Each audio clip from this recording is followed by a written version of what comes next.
Pyramids of Egypt, the last surviving of the 7 wonders of the world. The latest expedition by famous archaeologist Sir John Willard may soon reveal more of this ancient world's mysteries with the discovery of the tomb of Egyptian king Menhera. No doubt there will be rivalry between Dr. Foswell of the British Museum and Dr. Schneider of the Metropolitan Museum of New York. But keep it friendly, eh, chaps? The local workers feared of a death curse laid down on the tomb over 3,000 years ago hasn't scared off expedition financier Felix Bleibner. He's been joined for the opening by his nephew Rupert and secretary Nigel Harper, photographing the occasion. Smile, Menhera.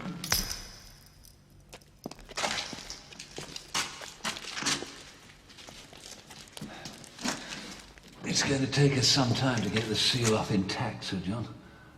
No, break the seal. It'll only take 5 minutes, John. For God's sake, Mr. Bleibner. That seal hasn't been broken for over 3,000 years. Then it's time it was.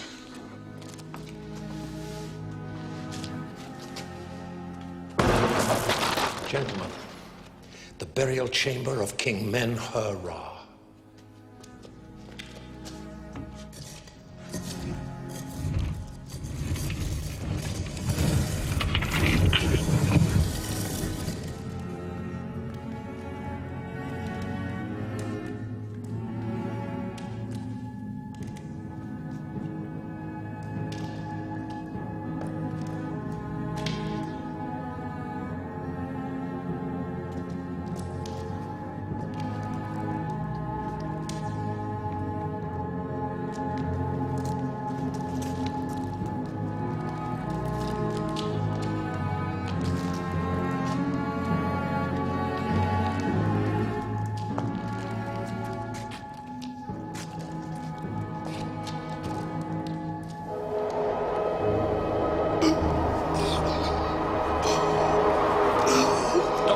Quickly, you did.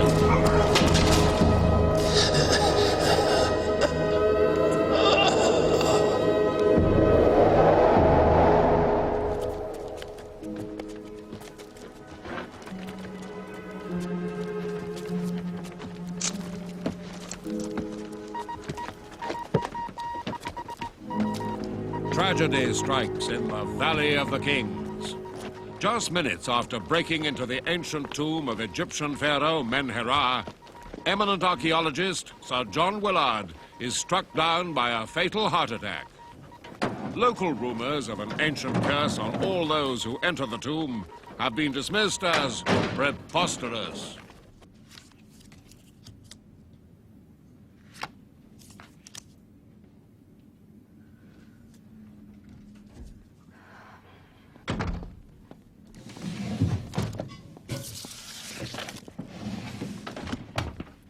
Any messages, Miss Lemon? No, Mr. Poirot, no. Oh, yes, one. Lady Willard telephoned. She wants to consult you. Huh? I know. Isn't it awful? Does seem almost as if something were avenging itself for desecrating the tomb.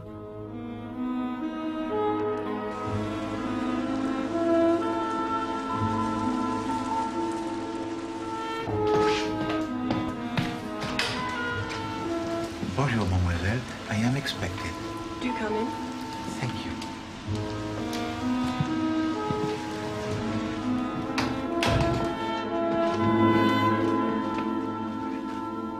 Merci. My son has always been against my calling on your assistance, Monsieur Poirot. He thinks I'm listening to all this silly talk about a curse. But my husband's death came as a very great shock to me. Yes, of course. And now my son wishes to go out to Egypt to continue his father's work. I cannot tell you why, Monsieur Poirot, but this whole enterprise has filled me with foreboding.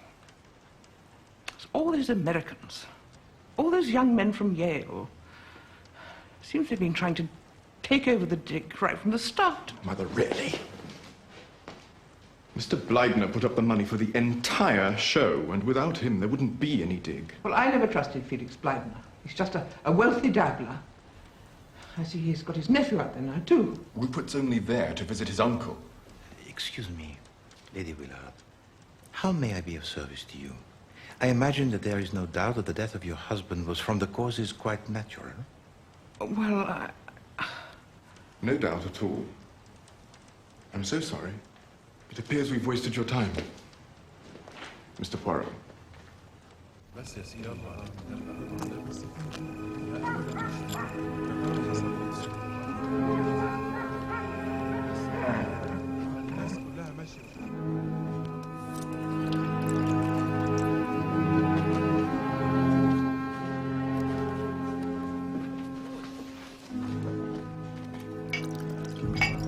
gave him a thorough examination before we came out here. His heart was sound as a bell. It is, weird, though, isn't it? I mean, just the very instant the burial chamber was opened. Well, I don't care about any rotten curse. I'm off to New York on Thursday. When's the happy day? 14th of next month. Unless Bob saves my life again. He really did save my life once, you know. No kidding. I can save you from poor seamanship, Rupert, but I'm no good on impending marriages. You three were together at Yale, right? God, does that seem an age ago? Who's going to take over the excavation, do you think?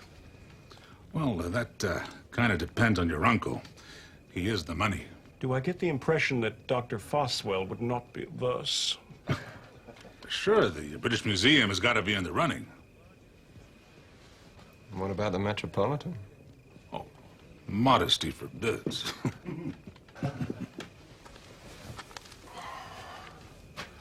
Isn't it time you people were in bed? Won't you join us, Uncle? No, I just can't sleep. Could you have a look at this thumb in the morning? I'll have a look at it right now, if you like, Mr. Bleibner, before I go to bed.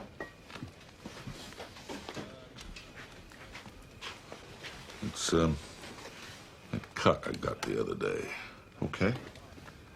Good night, gentlemen.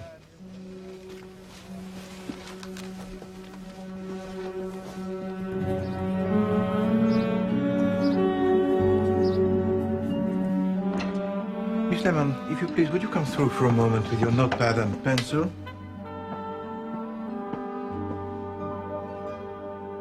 I want that you send a telegram to the Assistant Commissioner Bergman in the Police Department of New York. Please supply all available biographical material on Monsieur Rupert Bleibner, nephew to the wealthy Monsieur Felix Bleibner. Best wishes, Hercule Poirot.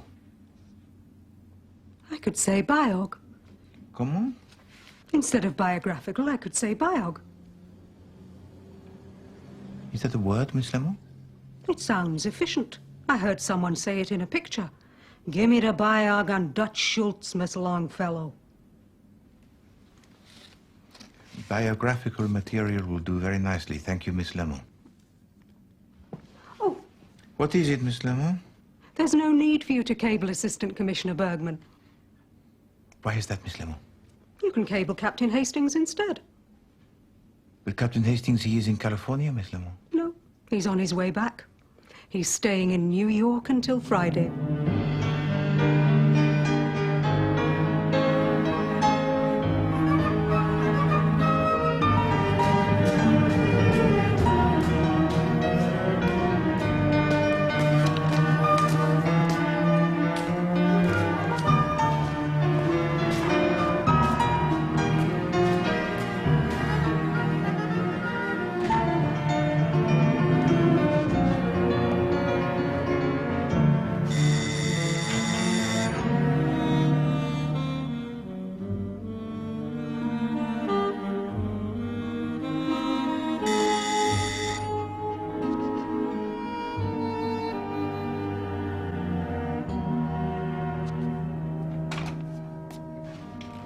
Was it?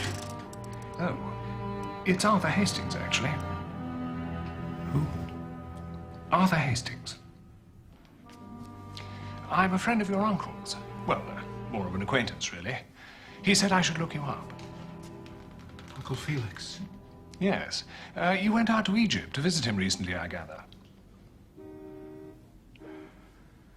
How do you know him? How? Oh, well, just as one does, you know, just socially. How did you find it out there? Egypt, I mean. Hot. Look, Mr. Hastings, I guess I'm not feeling all that sociable today. No, I quite understand. Goodbye. Nice to meet you. Look it again sometime.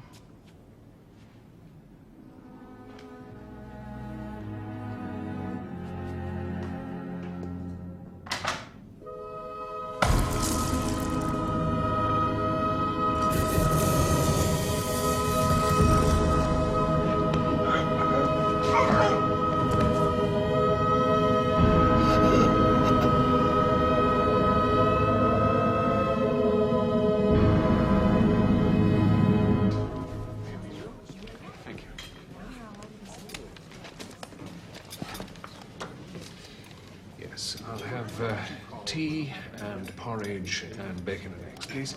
Eggs over easy? No, the other. 2 eggs, sunny side up. Canadian bacon? Oh, yes, thank you.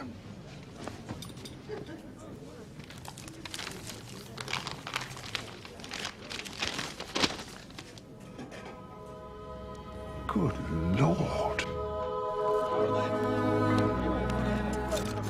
Felix Bleibner is dead. He died 3 days ago. I'm sorry, I thought you already knew. It was horrible. Most horrible death. He was blind at the end. Where's the doctor? Dr. Ames. I'll take you to him. Now, mind the legs. Mind the legs! Wouldn't it be better to wrap it? No, I don't think so. It's better they're able to see when they're moving. Oh, Dr. Ames, can I trouble you for a moment? This is Sir Guy Willard, Sir John's son. Dr. Ames, how do you do? Hello. And this is Mr. Harper. How do you do? And Dr. Schneider. Dr. Schneider. Hi. Sir Guy's come to take charge of the excavation. Dr. Ames, I'm devastated by the news of Mr. Bleibner. It was septicemia. Yes, but how did it start? Scratch on his thumb. Nothing we could do seemed to stop it. Dr. Ames amputated his left arm last week, but... Amputated? Why was I not informed? Well, we weren't aware you were involved. Well, I am involved. The British Museum have agreed that I should take over the excavation. But surely Mr. Bleibner's death changes the situation. Well, indeed it does, Dr. Schneider. I suggest we carry on as we are until the wishes of Mr. Bleibner's estate are known. In the meantime, perhaps you'd be good enough to show me to my quarters, Dr. Foswell. Gentlemen.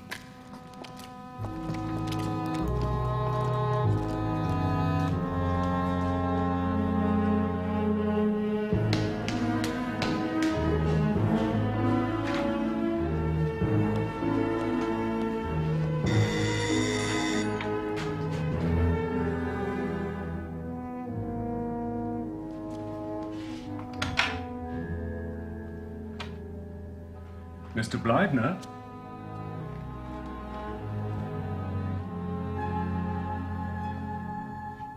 Mr. Bleibner?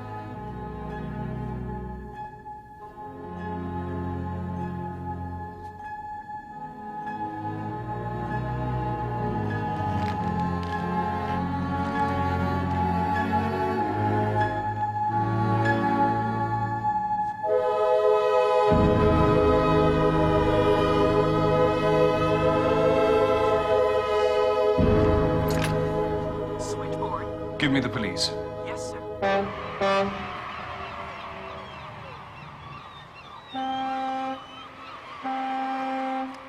It came as a big surprise to everyone? Absolutely. No one can understand it. There just seemed no earthly reason why he should have killed himself. He was only 30. His health, it was good? Fit as a flea, it appears. Something of a sportsman, too, as a matter of fact. Played football at school, held some sort of local record for the 100 yards. Good golfer. Played off scratch. Playing the good golf is no reason not to commit suicide, Hastings. You just don't understand golf, Poirot. What was his livelihood? Well, up until about 6 months ago, he'd been in Hawaii learning the hotel business. Did he have any problems emotional? Oh, girls, you mean? Good Lord, no. He was all set to marry this absolute corker, Melanie Wise. Then he goes and shoots himself. Mind you, the first time I saw him, he did seem very, well, abstracted. I mean, it was halfway through the afternoon, and he was still in his pajamas. Looked as if he hadn't washed for a week, too. Oh, and he was wearing white gloves. White gloves? Yes, you know, white cotton gloves. Did he have any problems over money? None at all, as far as I could tell. Even less when old Bleibner died. The Bleibner millions came to him. I say, that's a point. I wonder who'll get the money now. Oh, he left a note, you know. No, Hastings, I did not know. I made a copy of it. There is no point in going on. I am a leper, an outcast. It's better that I should end my life now than bring misery to the people I love. Rupert Bleibner.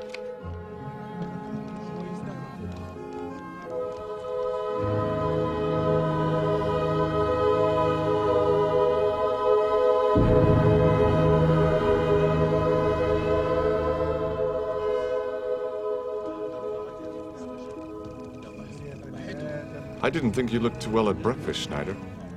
Does it hurt here? A little.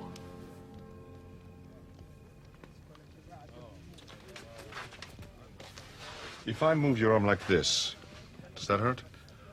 No. There's a sort of dull ache, though, around my shoulders and neck all the time. Do you have any trouble swallowing? Well, as a matter of fact, I do. It started a few days ago. How'd you know that?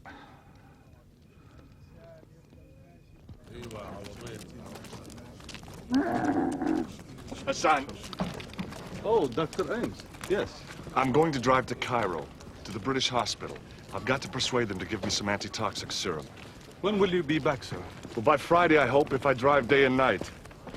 Be careful, sir. Oh, and Hassan, try and get through to Cairo. By telephone, let them know I'm on my way. Thank you. It goes on, Monsieur Poirot.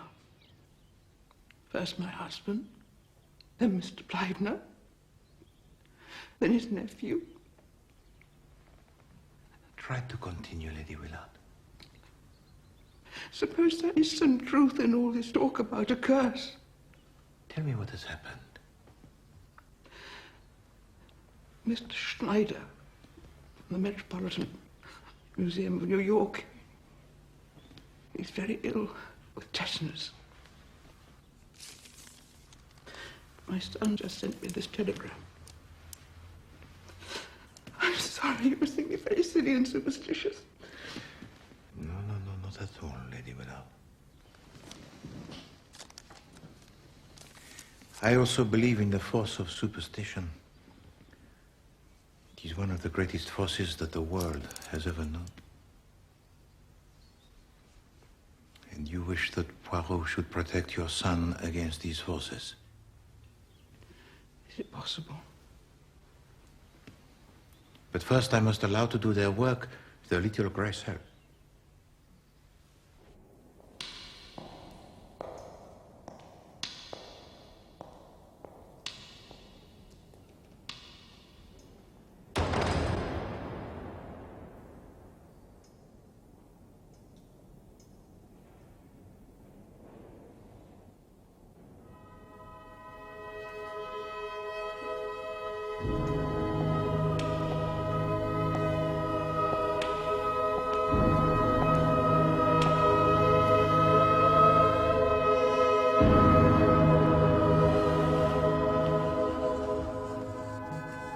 Pushing it, are you? Of course I'm not pushing it. What's it writing? I can't see. I can't make it out. It seems to have stopped. Let's see what it's written. Can't make it out. Yes. There's a C. That's an L. It's not very clear. It's definitely trying to say something, though. Perhaps it's not writing in English. Looks like Arabic or something. I say. What? Suppose it's King Men-Hurrah trying to get through. Miss Hastings, what means this with the planchette? Oh, we're just fooling around. It's interesting, though. We think this could be from King Men-Hurrah. Hastings, please pull yourself together. We have business to which we must attend. Tomorrow, we fly to Cairo. Cairo? In Egypt, Hastings. I know. And thence to the Valley of the Kings.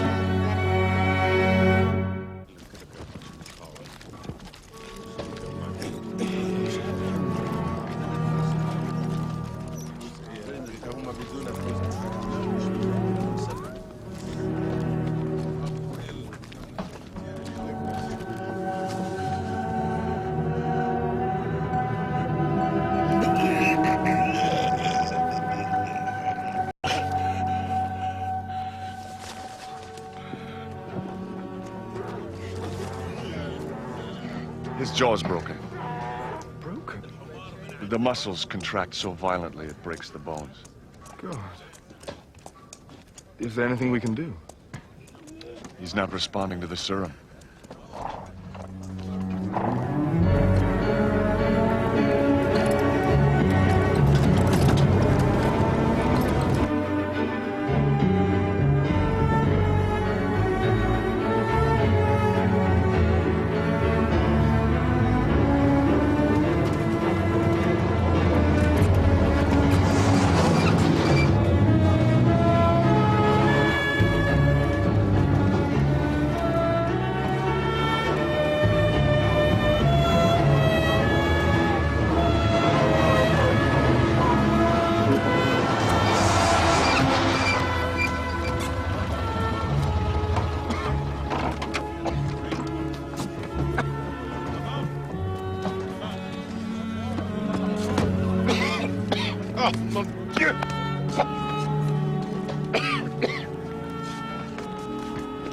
Must be Monsieur Poirot. What is left of him, yes. I'm Leonard Foswell, British Museum. Ah, Monsieur Foswell. We got Lady Willard's cable. I'm sorry, this isn't a good time. Oh, let me show it to your tent. Won't mind sharing, will you? No, not at all. I'm Arthur Hastings, by the way. Oh, yes, Lady Willard said you'd be coming.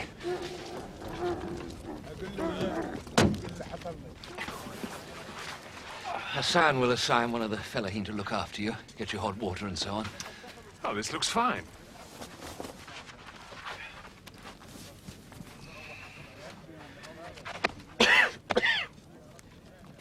Tell me, Dr. Foswell. Thank you. Why is this not a good time? It's Dr. Schneider. He has the malady, yes? He's...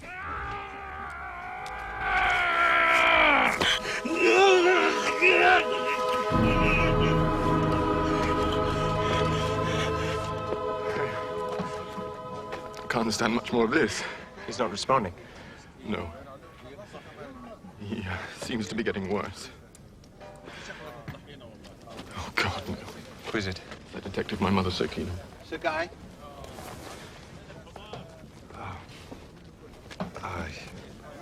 He's dead.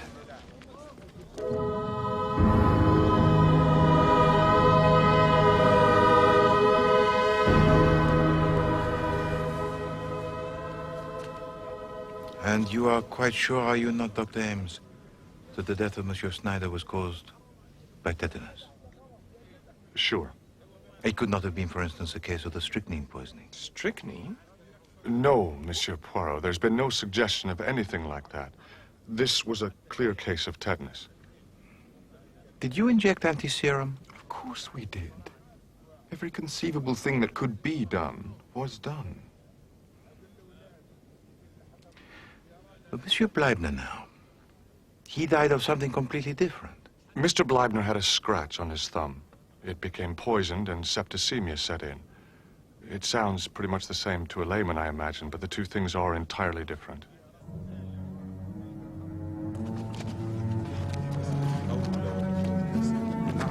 حملوا على حمل التابوت. حمل التابوت. شيلوا على العربية. You must ask us any questions you need to, Monsieur Poirot. We're all dumbfounded by this series of disasters. But it isn't any... It can't be anything but coincidence. I see. And you are determined, Sir Guy, to continue with this excavation? Monsieur Poirot, no matter what happens, my father's work is going on. I see. Alors, évidemment, we must find out exactly what is the position here.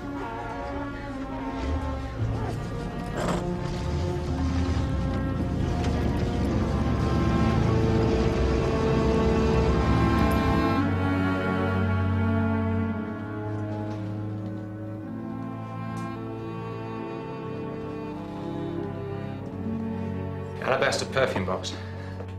Height 7.5 inches, depth 5.25 inches. Sniff.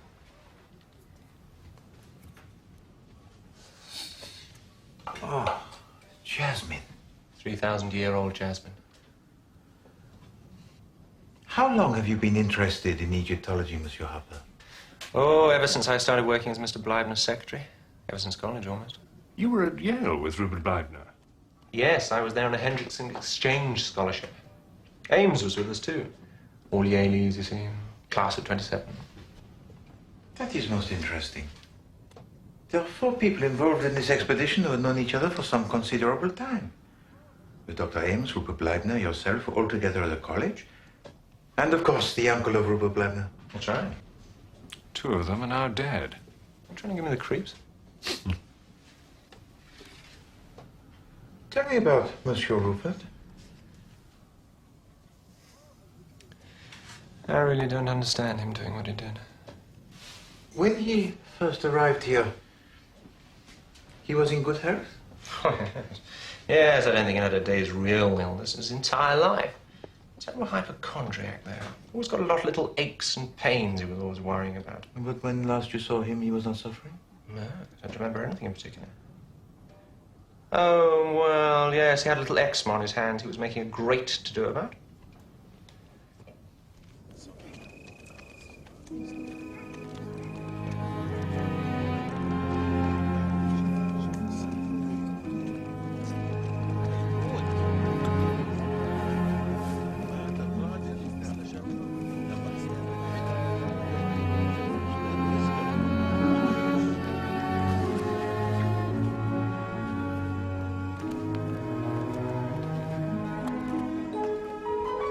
Master, I must speak with you. Oh, right. Good evening. I served my Lord Sir John, and now I serve his son.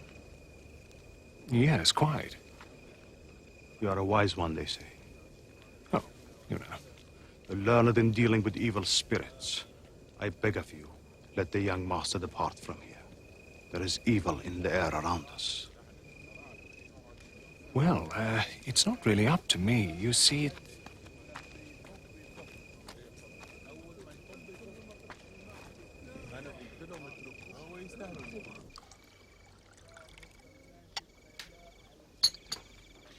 We have had 4 deaths, all totally dissimilar.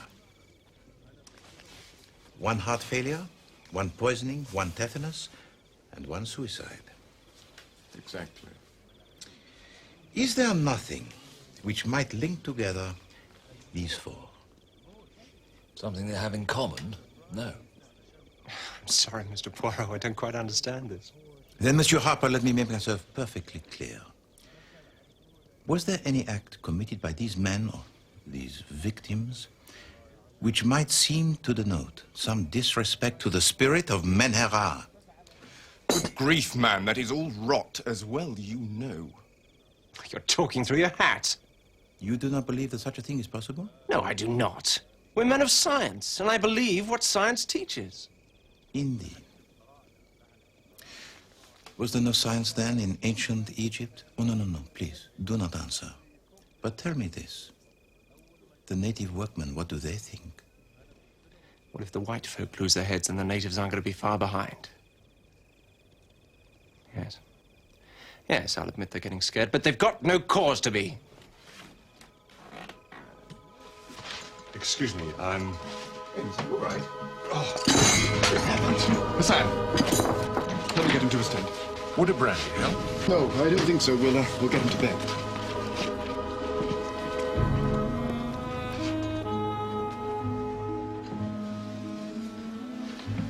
Good Lord, poor fellow.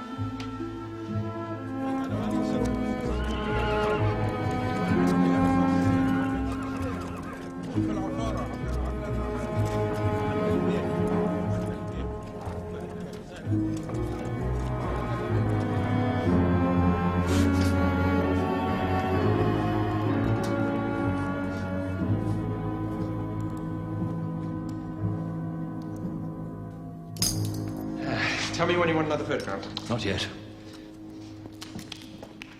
Did you know, Monsieur Poirot, that a wreath of flowers from the funeral ceremony was still lying on the antechamber floor when my father opened the tomb?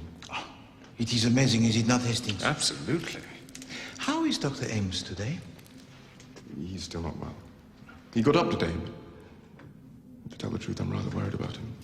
I think we're ready. Lift away, then.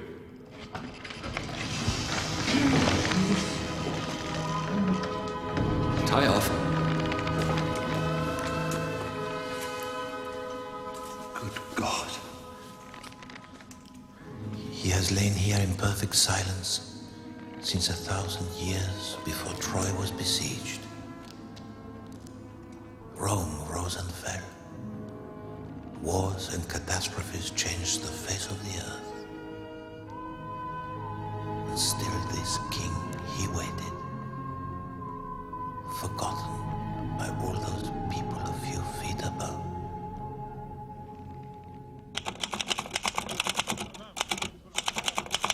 Dr. Foswell? Come.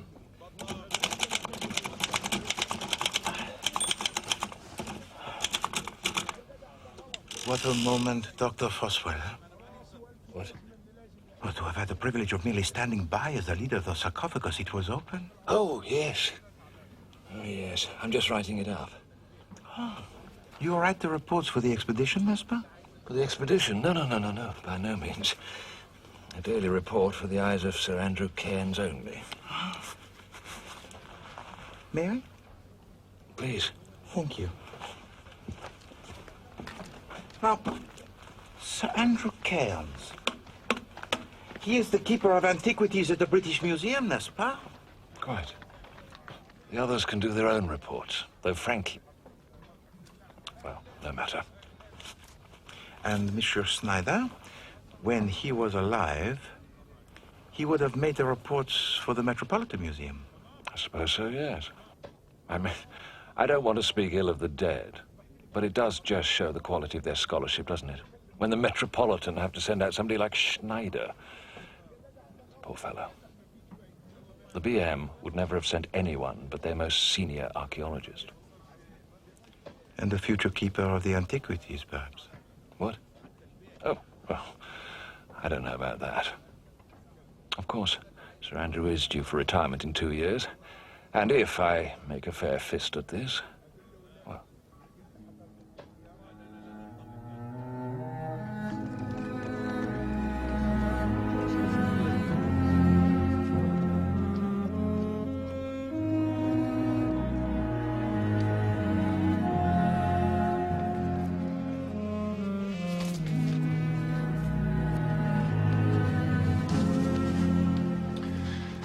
Oh, you're in bed.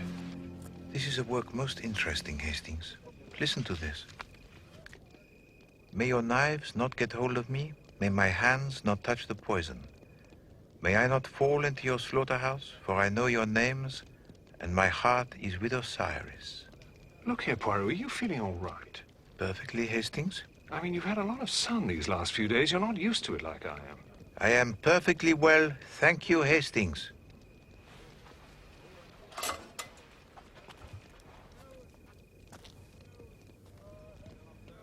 Hastings, what is the matter with Miss Lemon? Miss Lemon? Nothing, as far as I know. Come, Hastings, do not do the shilly-shally with me. You yourself play with her on the planchette. Well, I think it's a cat. You know, the one she used to call Catherine the Great because it liked sleeping in the fireplace. That cat He died, did he not? Well, exactly. She's fearfully cut up about it. I think she's trying to get in touch with it. I mean, I think it's... Hastings, look! Good God!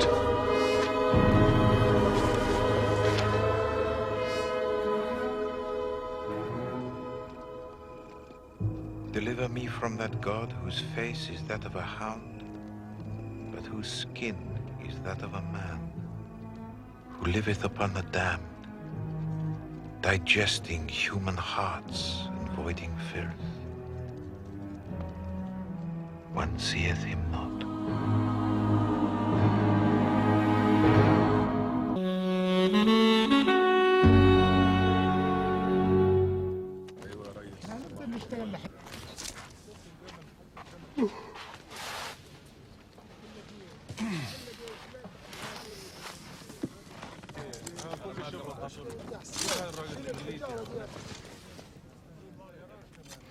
Hastings, what are you doing? Well, I'm having my siesta. No, Hastings. Get up. We have work to do. Come. تمام يا ولد كل الشغل النهار شغل لمع العربية يا اخوي لمع العربية عشان البيه يديلك لمع العربية يا اخوي معهم فلوس كتير من على اللورة يا ولد يلا والله هدي هلا هات حجارة الشغل على طول النهار فين القهوة جيب القهوة يا محمد Whose tent is this, Hastings? Dr. Ames. Oh. You must remain here on guard, my friend, while I make the search. Search? Oh, no.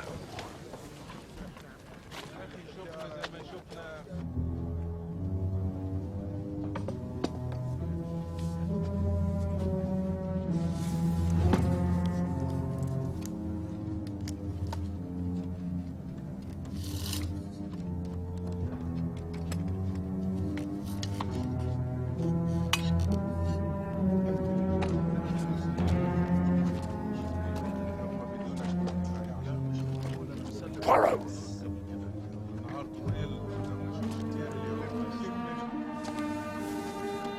Poirot.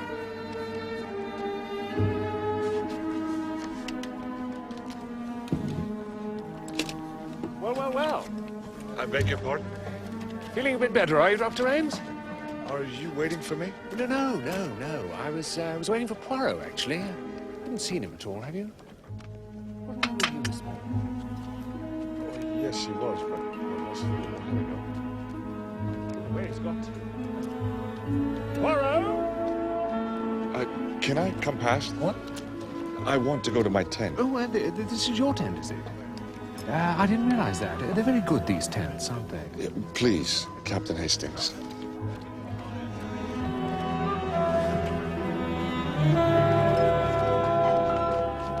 Poirot, you really are the limit. Oh, God, Hastings, the sand, it gets everywhere. Ames must think I'm a complete idiot. Plenty of sand in Belgium, isn't there? Not in Brussels, Hastings.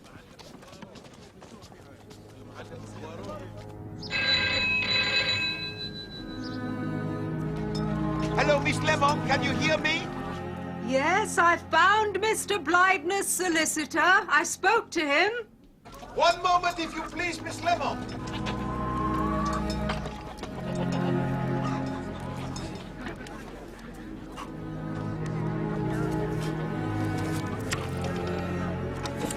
Hello?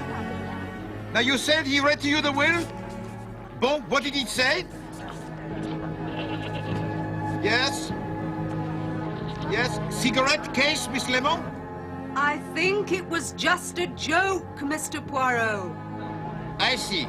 Go on, if you please. Thank you, Miss Lemon. Au revoir.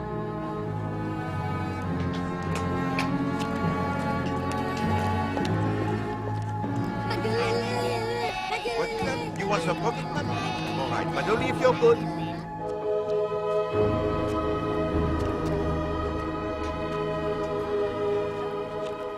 I've half a mind to volunteer to stay, you know, Poirot. What for, Hastings? Take up this archaeology. Can't you feel the fascination? Desert life, probing into the heart of a vanished civilization. Oh, mighty son. Thank you, Hassan, on the table next to my bed, if you please. Thank you.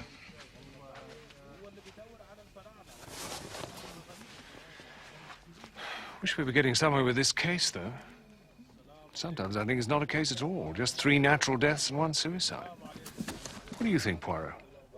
You don't seem to have any theories at all. Do you? Oh, my God, Poirot! Dr. Ames! It's Poirot, quick! It's Poirot, he's ill, dead, I don't know. It's the chamomile tea. Don't let her son leave the camp. There's still a pulse. What's going on? It's Poirot. He's collapsed. Do you smell anything? Almonds. Cyanide. Which fortunately I did not drink. Thank you, Hastings.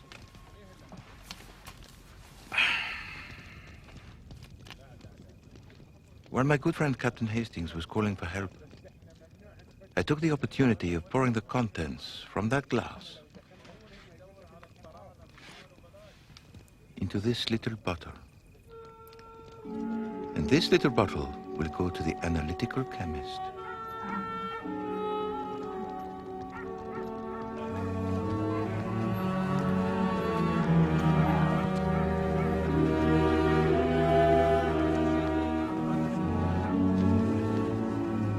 The first death need not come into our calculations except for one thing. The quite natural death of your father, Sir Guy, was what gave to our murderer his idea. The more deaths that occurred, the more everyone would talk about the curse of Menherin. But the less everyone would ask the proper questions. I'm afraid we thought you were just as superstitious as the rest. But that was my intention. You see, I wanted to lull the murderer into a false sense of security until I was ready. And in that, I was successful. The murderer thought that one more little nudge would send Hastings and myself scurrying off back to England. Good God! He thought that a cheap trick might do it. Mais non. I had to make him act. And I have now done something that has so alarmed him that he feels he must now add me to his role of victims. What is it that I have done that has so alarmed our murderer? Flushed him out and made him try to poison me. Let us go back to the first murder. That of Monsieur Felix Bleibner. Isn't it time you people were in bed? Won't you join us, Uncle? No. I asked myself, who would want to murder Monsieur Felix Bleibner? Alors, he was a man who was very rich. Therefore, my first assumption would be his heir and nephew, Monsieur Rupert Bleibner. Mais non. Monsieur Rupert Bleibner committed a suicide even before he heard of the death of his uncle. And so my next question was, why should Monsieur Rupert Bleibner wish to take his own life? Alors, he was a man who was young, happy, successful. He had no thought of death. He had not even made a proper will. I could never understand him doing it. And yet, Dr. Foswell, he told to us the reasons quite plainly and precisely in a note that he left. So plainly indeed that we thought he was speaking metaphorically. He wrote, did he not? I am a leper and an outcast. It's better that I should end my life now than bring misery to the people I love. On the threshold of marriage and a life that was happy and successful, Monsieur Rupert Bleibner believed that he was doomed. He believed he had leprosy. During his last days, he even took to wearing the white gloves to hide the first unsightly signs of the disease. But why should he think he had leprosy? Because, Hastings, it was told to him that he had. And he had every good reason to believe it. For some time, he had been living in Hawaii, where the disease it is endemic. And while in Hawaii, he would have come across chamugra oil. Now, he may not have heard of the more modern drugs that have now superseded it, but he would definitely have come across chamugra oil. What is this chamugra oil? Chamuvra oil, Hastings, was once the only treatment for leprosy. But in this case, it was used merely as the window dressing to convince Rupert Bleibner of his condition. But how do you know that? I know that, Hastings, because I have stolen some Chamuvra oil from the murderer.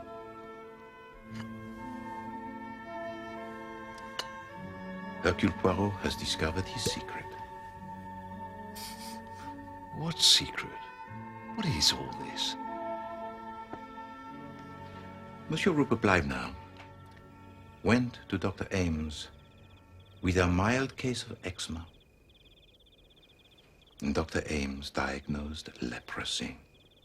And pauvre Monsieur Rupert Bleibner saw no way out but death. This is nonsense. I mean, why would I want Rupert to kill himself? He was my friend. We were at college together. In the possession of the lawyers of Monsieur Rupert Bleibner is a sheet of paper. It is old. Thanks. It is creased.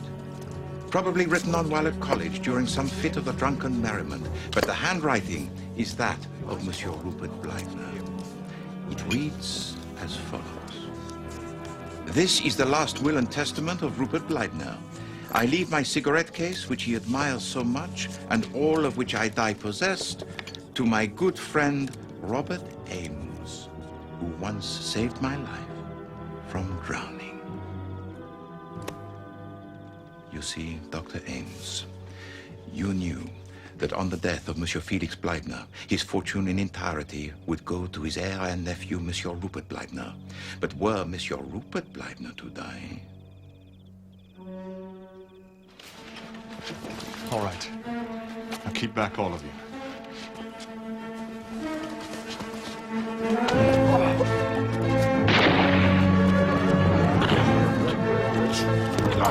Get off! Let me go!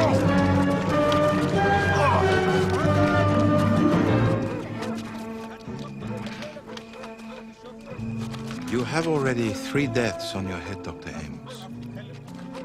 Is that not enough?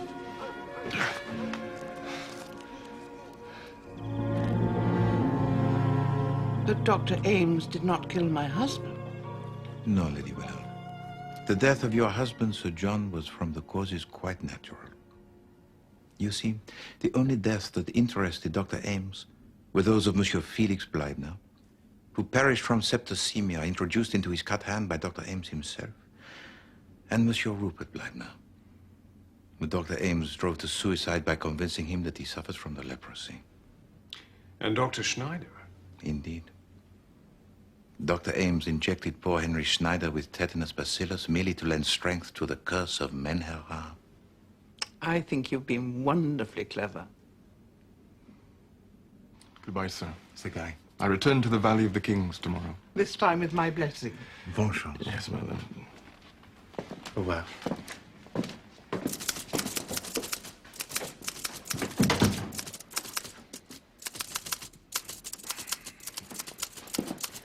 Miss Lemon, would you come through for a moment?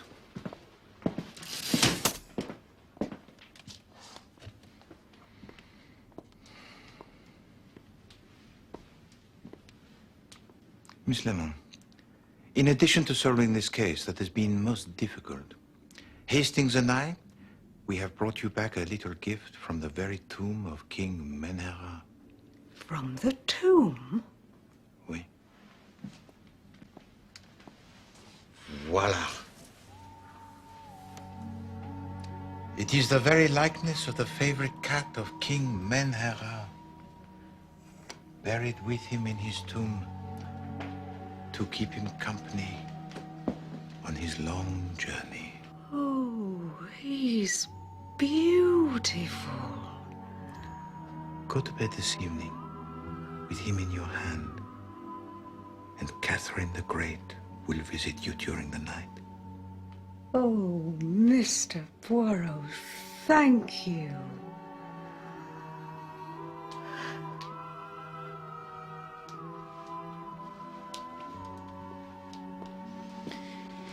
I don't know how you can tell her such guff, Poirot. No, Hastings, it is not a guff. It is, as I said at the beginning of this case to Lady Willard, the power of superstition. It is a power that is very great indeed.